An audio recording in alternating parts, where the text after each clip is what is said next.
మరి ఏపీ పార్టీలకు లడ్డూ గొడవ ప్రతీకార దాడులు తప్ప మరో విషయం లేదా? ఎందుకంటే కేంద్ర బడ్జెట్లో రాష్ట్రానికి ఎందుకు నిధులు ఇవ్వలేదు, పోలవరం నిర్మాణం పరిస్థితి ఏంటి, కొత్త ఉద్యోగాలు ఎలా ఉన్నాయి, అప్పులు నియంత్రించలేమా, ఇలాంటివి పార్టీలకు జనాలకు ఎవ్వరికీ పట్టవా? వీటి గురించి ఎందుకు మాట్లాడట్లేదు? జనాలకు ఎందుకు పట్టవు? జనాలకు మా పడతాయి, పార్టీలకు పట్టవు. పార్టీలకు ఏంటంటే ఆంధ్రప్రదేశ్లో జాతీయ రాజకీయాల విషయంలో వైసీపీది టీడీపీది ఒకటే వైఖరి. ఆ రెండు వేరు వేరు వైఖరులు కలిగి లేవు. బీజేపీని సమర్థించడంలో ఓరు పరోక్షం, మరొకరు ప్రత్యక్షం.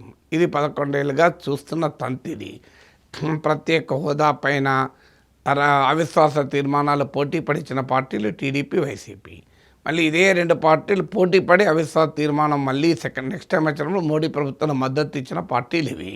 సో ఒకసారేమో పోటీ పడి అవిశ్వాస తీర్మానం ఇచ్చాయి 2019కి ముందు. ఆ తర్వాత మళ్ళీ 2019 తర్వాత మోడీ ఫస్ట్ టర్మ్లోమో టీడీపీ, వైసీపీ పోటీ పడి అవిశ్వాస తీర్మానం ఇచ్చాయి. మోడీ సెకండ్ టర్మ్లోమో పోటీ పడి టీడీపీ, వైసీపీ మళ్ళీ అవిశ్వాస తీర్మానం వచ్చినప్పుడు మోడీ ప్రభుత్వానికి మద్దతుగా నిలిచాయి.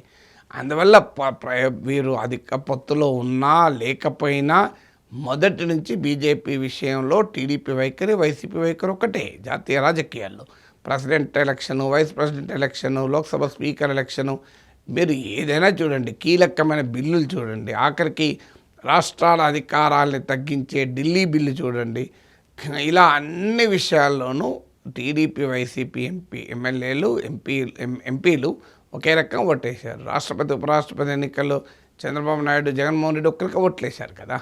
అందువల్ల ఢిల్లీలో దోస్తీ, గల్లీలో కుస్తీ కదా. దోస్తీ టీడీపీ, వైసీపీ ప్రత్యక్షంగా దోస్తీ లేకపోవచ్చు, కానీ ఇద్దరికి కలిసి జాయింట్ దోస్తు మోడీ.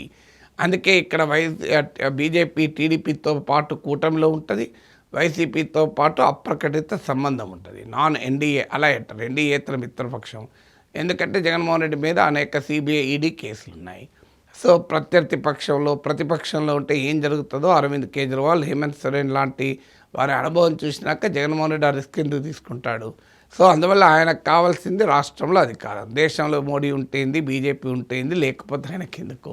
అందువల్ల ఎవరు అధికారంలో ఉంటే వారికి మద్దతు ఇస్తారు. దానికి ప్రాంతీయ పార్టీలకు ఒక జస్టిఫికేషన్ ఉంటుంది. రాష్ట్ర ప్రయోజనాల కొరకు మేము ఎవరితోనైనా కలుస్తామని ఒక డైలాగ్ అనేస్తారు. ఇప్పుడు కేసీఆర్ అనలేదా, తెలంగాణ ప్రయోజనాల కొరకు కుష్ఠరోగినైనా కౌగిలించుకుంటాం, మీకు గొంగలి పురుగునైనా ముద్దు పెట్టుకుంటామని. అంటే ఊసరవెల్లి రాజకీయానికి ఒక అందమైన పేర్లు ఇవన్నీ. సో అందువల్ల ప్రాంతీయ పార్టీలే దేశం మొత్తం మీద ఇలాంటి ఊసరవెల్లి రాజకీయాలకు మారుపేరు. అందులో బీజేపీకి ఉన్న ప్రత్యేకత ఏంటంటే పాలసీ ఆఫ్ డ్యూయల్ కంటైన్మెంట్ అంటారు.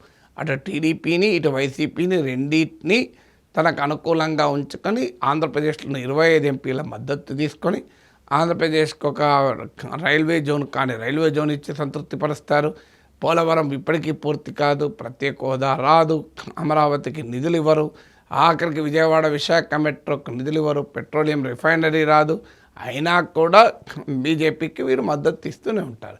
అందువల్ల ఇక మిగిలింది ఏమున్నది? ఇక్కడ లడ్డు మీద కొట్టుకోవడం, లేకుంటే ఆ బూతులు తిట్టుకోవడము, అరెస్టులు చేసుకోవడము, దాడులు చేసుకోవడం, ప్రతిదాడులు చేసుకోవడం, ఇక్కడ గందరగోళం గోల చేస్తారు. అల్టిమేట్గా ప్రజా సమస్యలు, రాష్ట్ర సమస్యల పైన రెండు పార్టీలు సీరియస్గా ఎక్కడ ఫైట్ చేస్తున్నాయి? ఒకే తాను ముక్కల్లాగా వ్యవహరిస్తున్నాయి కదా.